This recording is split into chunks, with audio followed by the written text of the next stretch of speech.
뉴스타파 기자 김경래 최강 시사.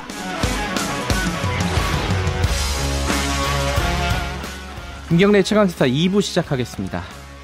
우여곡절은 있었는데요. 5.18 망언 관련해서요. 한국당 김병준 비대위원장이 결국 사과를 했습니다. 조사를 해보니까 어떤 견해 차이를 넘어서서 허위 주장을 했다, 이런 것들이 명백하다, 이런 사과를 했고요. 근데 정작 본인들, 당사자들 3명의 말을 들어보면은 사과인지 아닌지 약간 좀 모호한 상황이기도 합니다. 더불어민주당 홍익표 원내 수석대변인 연결해서 관련 얘기 좀 해보겠습니다. 안녕하세요. 네, 안녕하세요. 홍익표입니다. 네. 일단 자유한국당에서 사과를 했습니다. 이 민주당에서는 어떻게 받아들이고 계시나요? 글쎄요, 사과가 다소 뒤늦었고, 자발적으로 했다기보다는 여론에 밀려서 어쩔 수 없이 마지못해 하지 않은 사과 아닌가, 이런 인상을 준 겁니다. 네. 어쨌든 사과를 한 건 다행이라고 생각하는데, 예. 이 사과의 진정성이 있으려면 그에 따른 구체적인 실질적인 조치가 필요하다고 생각을 합니다. 이 세 분의 의원에 대해서 네. 자유한국당이 보다 강도 높은 중징계와 국회 윤리 차원의 징계 조치에 대한 자유한국당이 적극적으로 스스로 나서서 아예 이 문제를 적극적으로 조치를 취할 수 있도록 나서는 게 바로 이 사과의 진정성을 담보한 것 아닌가 생각을 합니다. 그러니까 실질적인 조치라고 말씀하시는 부분이요. 지금 일단 자유한국당은 자체적인 윤리위원회에서 새 의원을 다루겠다는 거고요. 그럼 지금 대변인께서 말씀하신 거는 국회 차원의 징계를 말씀하시는 거죠?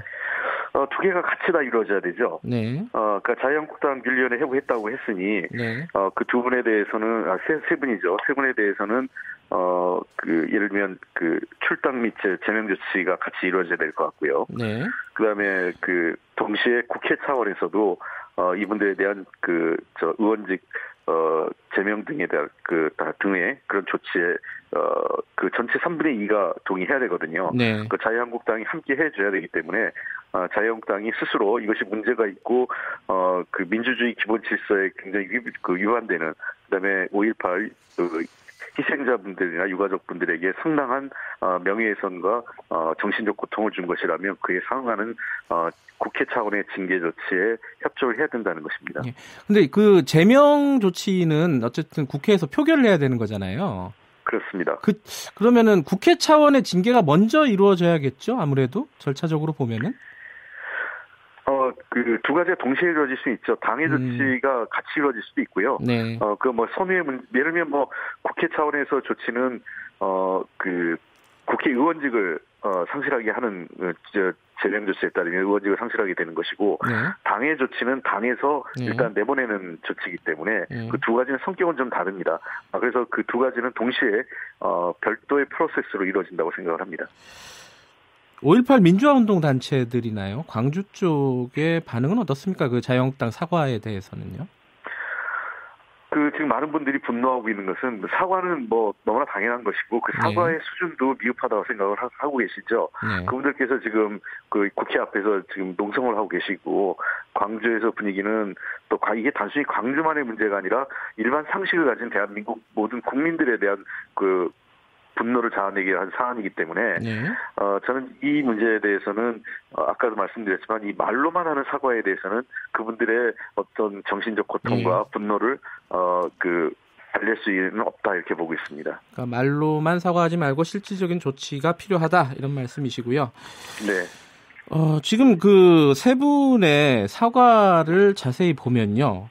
지금까지는 북한군 개입설 이런 부분들을 많이 얘기했었는데 지금은 오히려 유공자 명단 공개, 그리고 허위 유공자를 이제 걸러내야 된다, 이런 쪽으로 지금 주장들이 좀 옮겨가고 있어요. 이 부분은 어떻게 보십니까? 그러니까 지금 사실은 이제 김병준 위원장은 좀 사과를 한 것 같고요. 네. 그러니까 이 세 분은 사실은 사과가 아닙니다. 네. 무늬만 사과고요. 여전히 다른 형태로 자기들의 프레임을 바꿔가는 거죠. 네.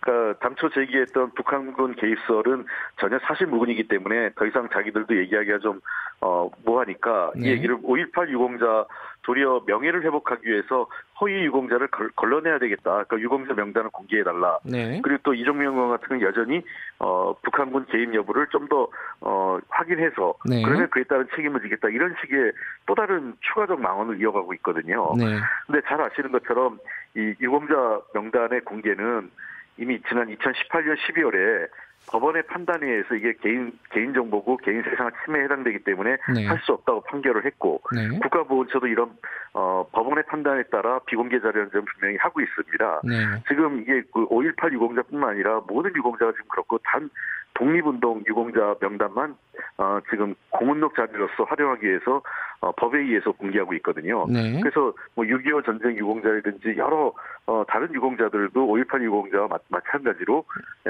그 개인정보법에 의해서 공개가 되지 않고 있는 겁니다. 네. 그러니까 공개할 수 없는 자료를 뻔히 알면서 공개하라라고 하는 것 자체가 이것은 그 자기들의 어떤 망언을 덮기 위한 또 다른 그 불법적인 문제를 할 수 없는 거를 좀 제기하고 있는 거고요. 네. 이종명 의원은 여전히 북한군 개입설의 여지를 남겨두고 있다는 측면에서 이분들은 결코 지금까지 단 한 번도 사과했다고 생각하지 않습니다.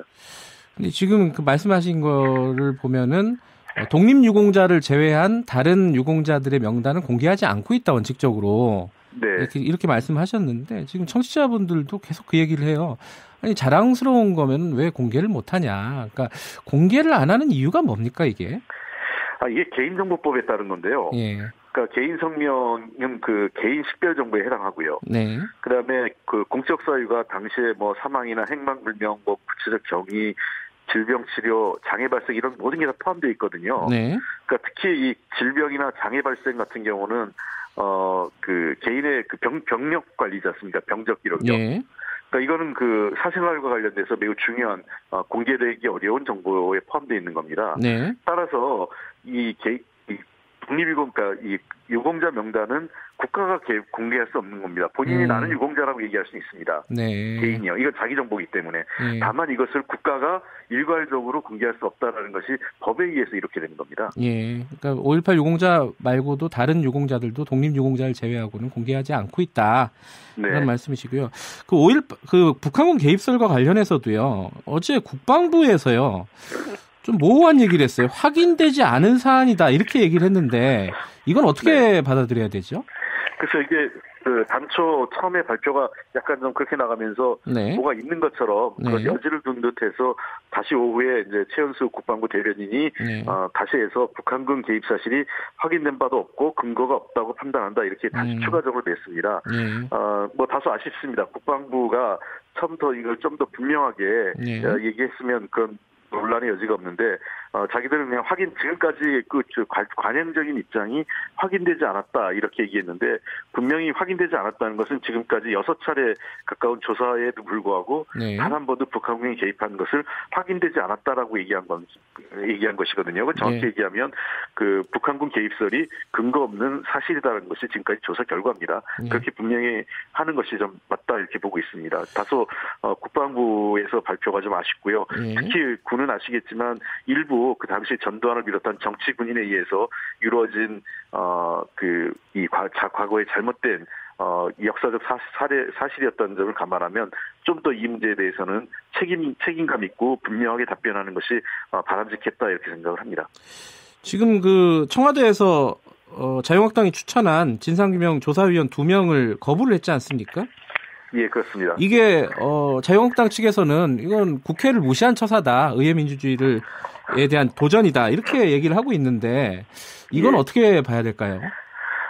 그 의회민주주의에 대한 도전이란 말을 하기 전에 네. 국회가 법과 규정을 지켜야 되지 않습니까? 네. 이게 분명히 5.18 민주화운동 진상규명을 위한 특별법 7조 2항에 자격 요건이 있습니다. 네. 관련된 그 직에서 뭐 몇 가지 하면서 해당 분야에 5년 정도 이상을 재직한 사람을 얘기하는데 자유한국당에서 3명을 추천했는데 말씀하신 2분은 자격 요건이 안 됩니다. 권태호, 이동욱 후보는요. 네. 심지어 차기현 후보 같은 경우는 잘 아시는 것처럼 5.18 민주화운동에 대해서 왜곡된 시각을 갖고 있고요. 또 이 세월호 당시에도 조사위원으로 하면서 사실상 방해했다고 유가족으로부터 고발되지 않았습니까? 업무 방해 혐의로요.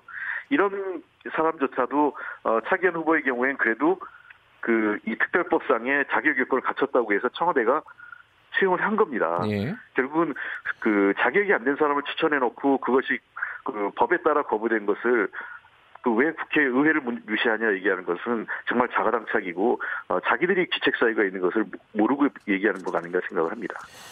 지금 그러면 청와대에서 여권 추천위원들은요. 네. 그러니까 다 받아들였잖아요. 네. 그런데 이게 피해자나 가해자들은 제척하기로 한 규정을 위반했다 이렇게 얘기를 하는 쪽도 있어요. 이건 어떻게 보세요? 그러니까 그 법을 보면 참여 그런 말 못하는데 법을 잘못 읽지도 않고 지금 그렇게 얘기하시는 거예요. 예. 그러니까 뭐냐면 그 해당 법, 그러니까 5.18 민주화운동 특별법 14조 1항이에요. 예. 위원은 다음 각호의 어느 하나에 해당할 경우 심의 의결에서 제척된다. 즉, 예. 그 말씀은 위원은 되는다는 거죠. 예. 위원의 자격 요건은 충분하고 다만 자기의 이해관계가 충돌하는 어떤 해당 심의 의결에서 제척된다는 겁니다. 네. 그러니까 법적으로 이미 위원이라는 것을 전제로 하고 다만 자기와 이해관계가 충돌되는 몇 가지 사항일 경우에 이런 분들 예를 들면 뭐 그 위원 또는 그 배우자나 배우자였던 사람이 진상규명 사건의 가해자 또는 희생자 피해자인 경우 이런 몇 가지 근거를 두고 이 사람들은 해당 심의위에서 제척된다고 해서 네. 이 조항이 해당되는 분은 조사위원 중에 송선태 전 5.18 기념재단 상임이사와 예. 이윤정 전 5월 민주여성 회장 두 분은 당시 그 위원 당사자였죠. 민주화운동에. 예. 그럴 때 이분들은 어떤 관련된 그 사항을 심의 의결할 때 제척되는 거지 위원이 못 된다라는 것은 이 법을 전혀 읽어보지도 않은 주장입니다. 그러니까 이게 제척되는 어떤 상황들이 많이 발생하면은 이 심의 의결이 좀 어렵지 않을까라고 우려하는 측면에서도 얘기하는 것 같아요. 네, 그거는 뭐 예를 들면 그런 문제 제기할 수 있지만 네. 위원이 안 되는 사람을 여당이 추천한 사람은 그 자격 요건이 안 되는데 받아주고 예. 야당이 추천한 사람, 자유한국당이 추천한 사람은 제척했다라는 얘기는 전혀 그 사실관계가 틀린 얘기라는 겁니다. 예, 그런데요. 그 지금 자유한국당 2명 위원들을 거부를 한 상황에서 다시 추천을 해야 되지 않습니까? 네, 그렇습니다. 이게 또 미뤄지면은 이 위원회가 출범 자체가 굉장히 어려워지는 거 아니냐 이런 우려도 있어요. 상당히 이로 인해서 고민이 참 많았던 것 같습니다. 청와대에서도요. 예. 사실 지금까지 이 세 분의 이 자격 요건에 해당되지 않는 사람을 추천하기 위해서 그 넉 달 이상을 지금 끌고 와서 그 위원회 출범 자체를 지연시켰거든요. 네.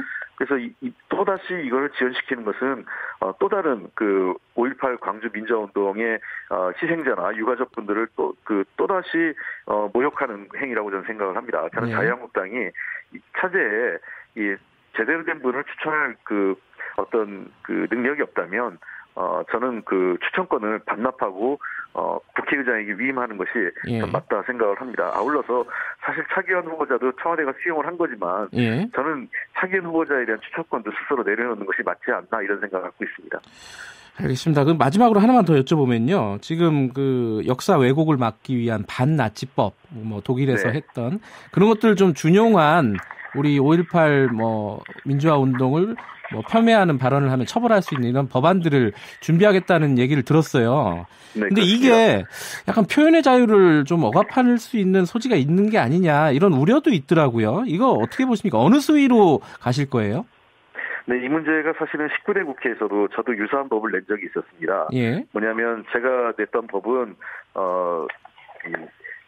일제 식민지, 네. 일본 제국주의 침략 전쟁을 미화하거나 또는 그 피해자들에게 대한 인격적 모독을 하는 경우를 처벌하자고 해서 네. 법을 냈는데 그건 당시 일본군 위안부 피해자 할머니들에 대한 굉장히 모욕적 예. 발언들이 일베 사이트나 몇몇 그 단체에서 네. 나왔던 것을 해서 저도 그 법을 냈었고요. 이 5.18 광주 민주화운동에 대한 이런 그 혐오 발언 중단도 그런 차원에서 제출이 된 건데 예. 물론 당시에서도 일부 법조계에서 표현의 자유와 예. 충돌한다 이런 내용이 있습니다. 그래서 저는 이 문제는 이미 유럽이나 예.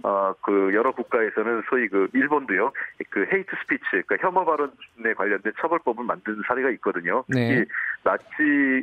이 독일 같은 경우나 그 유럽 국가에서는 과거 그 나치 활동에 관련된 그 찬양 발언에 대해서는 처벌할 수 있는 규정이 있는 것을 감안하면 법적 요건을 좀 분명하게 하면서 관련 법을 도입하는 것을 이제는 좀 그 우리 시민사회 쪽 쪽에서도 적극적으로 함께 머리를 맞대고 검토해볼 필요가 있지 않을까 생각을 합니다. 저희도 국회도 이번에 그걸 추진하는 과정에서 적극적으로 표현의 자유 문제와 충돌 부분을 최소화할 수 있는 방안으로 법적 검토를 하고 있습니다. 오늘은 그 얘기는 여기까지만 듣겠습니다. 고맙습니다. 네, 감사합니다. 더불어민주당 홍익표 원내 수석 대변인이었습니다.